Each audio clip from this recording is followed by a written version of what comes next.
You've probably seen by now, and I'll mention this in the opening with Marsha Blackburn in just a moment. You've probably seen some of these videos right now of Marsha and several other senators confronting the director of the Secret Service, Kimberly Cheatle. With that in mind, after seeing it last night, we communicated with Marsha's team, and we were able to connect with her a little while ago. We're all big family here, so this was a moment that we got to spend with Marsha a couple of hours ago.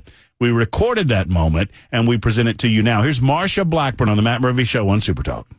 Super Talk 99.7 WTN. It's the Matt Murphy Radio Show. By noon on this Thursday, I am certain that you have seen this incredible viral video that is going crazy on social media platforms from last night's Republican National Convention. It involves several senators confronting, rightly so, the director of the Secret Service, Kimberly Cheatle, on the failures of the Secret Service happening last Saturday in Butler, Pennsylvania. One of those senators was our own Senator Marsha Blackburn. Now, I could play you the audio. It's a little bit difficult to hear, but I thought, what better way to hear what was going on than to hear from the senator herself? Senator Marsha Blackburn joins us on the Matt Murphy Show today.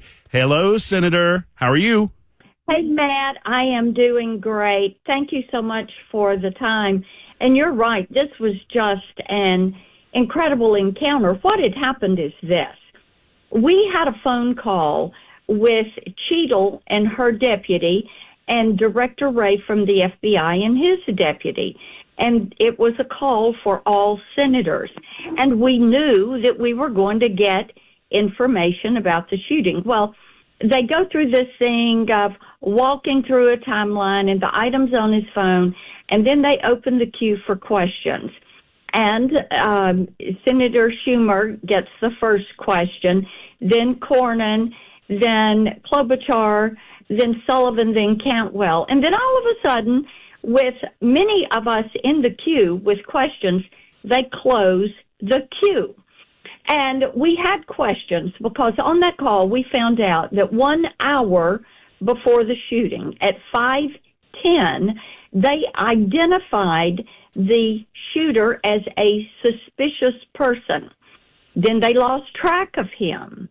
Then at 5:51, after finding him again, they identified him as a potential threat.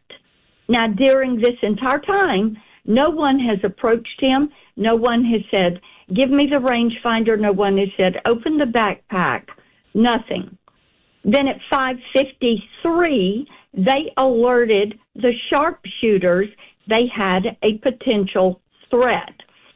Then at 6 o'clock, they allowed President Donald Trump to take the stage at a rally with thousands of people. And then at 6:11 is when the president was shot, when the assassin carried out his attempt.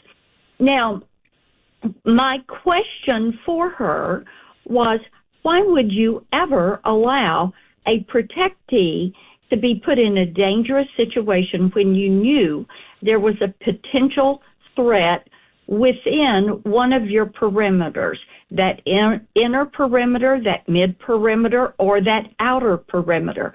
But we couldn't get the answer to that. So as I visited with President Trump's team during the convention and was relaying Senator Barrasso, Senator Langford, Senator Kramer, and I was relaying what we knew. We found out during that conversation that the Secret Service Director, Director Cheatle, was in the building. And I said, well, let's go visit with her and see if we can get answers to our questions. So we went up to the suite where they were having a party, and it was one of these luxury suites. So we go in, we introduce ourselves, and we say, let her know we were cut off. We didn't get our answers. She is there. We would like some answers because she owes not only us, but the American people and the Trump team answers. So they're in this luxury suite. We are trying to have a conversation with her. That's what you see on the video. And she proceeds to tell us, well, now is not the time and place to answer our questions. Oh, God. And that she doesn't want to interrupt the evening for the partners. So here, Matt, here's the thing.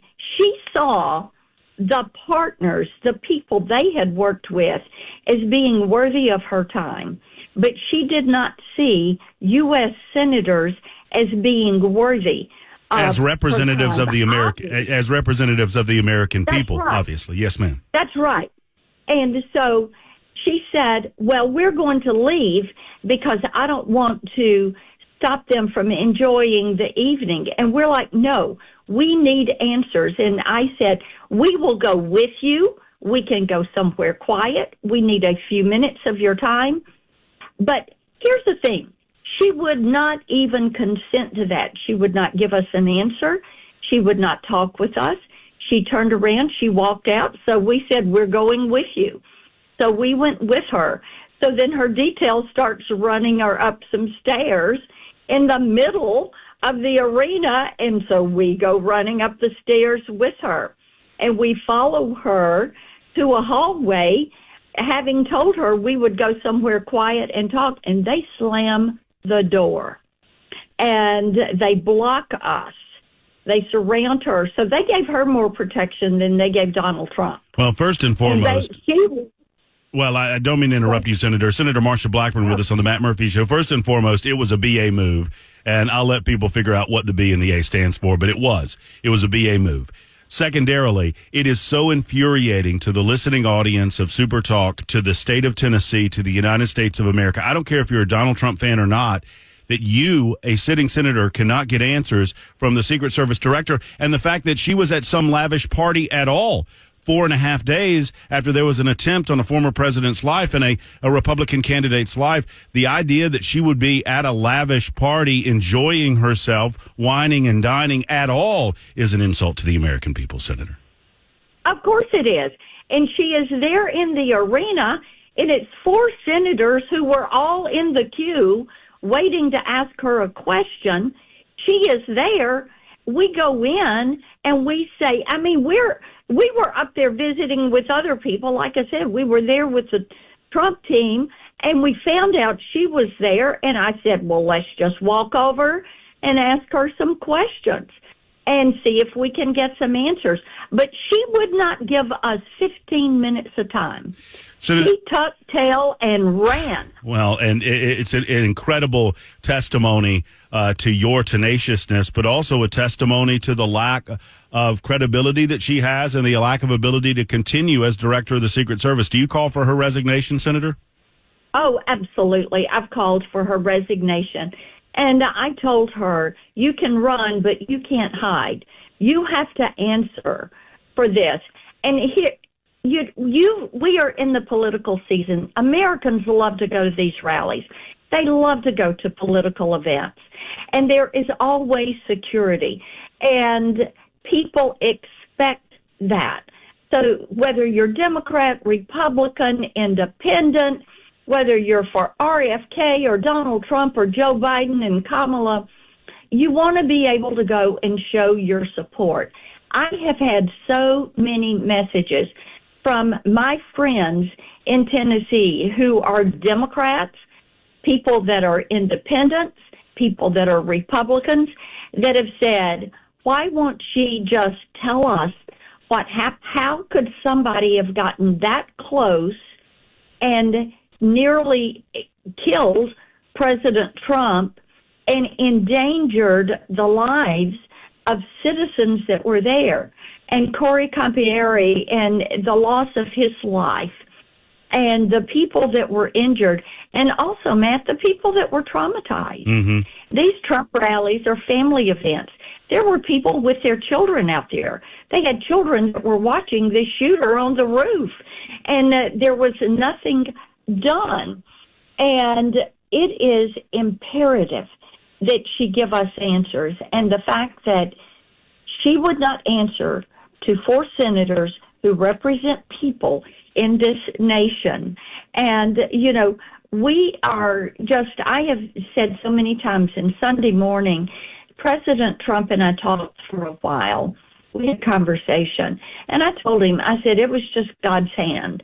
You know, it was those angel wings pushing you forward that moved your head that centimeter so that you were grazed. No doubt. And it was just no doubt. Really that protective cover. He knows that. He realizes that. And Monday, I was so thrilled to speak and give that pro-Donald Trump speech, then have Lee Greenwood follow me onto that main stage to sing God Bless the USA, and then to have President Trump come in, his walk-on music, you know, his fight music. It was really quite a night. And well, I'm glad you turned to the wonderful evenings that we've been watching, including obviously your participation in the RNC on Monday and throughout the week. I want to turn our attention there in the last minute or so that we have, because I promised your folks I'd get you out of here in about a minute or so. But obviously there's 1,000 different questions about the security failures, and I know as our senator that you're going to get to the bottom of those questions, and eventually we're finally going to see Joe Biden fire somebody. We couldn't get him to fire anyone after the disaster of Afghanistan. We can't get him to fire Alejandro Mayorkas after the disaster at the southern border. I guarantee you the American people will demand that he fire Kimberly Cheadle, and heads ought to figuratively roll as a result of the failures there. But tell me about, just in the minute that we have, Marsha, the demeanor of the former president. I'm concerned. I mean, this has to be an incredible, I mean, this is a man that's accomplished much, unimaginable things in his life, but I can't imagine the psychology of having an assassination attempt come that close to being successful. How's his demeanor? He realizes that God protected him, and he realizes that he was spared, and he feels like it is his job to unite the American people. He's going to give a tremendous speech tonight. I don't think anybody has seen it, but I do know this. I know he's going to talk about unity. I know that he is going to talk about how we move forward as a nation. The platform, I chaired the platform committee. The platform is dedicated to the forgotten men and women of America. It is 20 promises and a few short pages of who we are and what we believe. Everybody can pull it down at marshablackburn.com. I've posted it there to make it easy. And we are going to see him focus on what we need to do to make America great once again. And he and his family and all their speeches are going to be grounded in gratitude, appreciation, and the fact that we as Americans are better than this. People are depending on us to preserve freedom, and we believe in freedom, free people, free markets, and you're going to see his focus shift to uniting us as one nation. Senator, thank you so much for representing the state of Tennessee in the way that you do. Thank you for last night and your confrontation that we've all seen by now on video, and thank you for the time today. And it's been an incredible week, a busy week. I know you'll be excited to get back to the great state of Tennessee. We'll talk to you again very soon. You got it. Thank you so much, Matt. Bye now. There she is, Marsha Blackburn, spending some good time with us earlier this morning on Super Talk 99.7 WTN.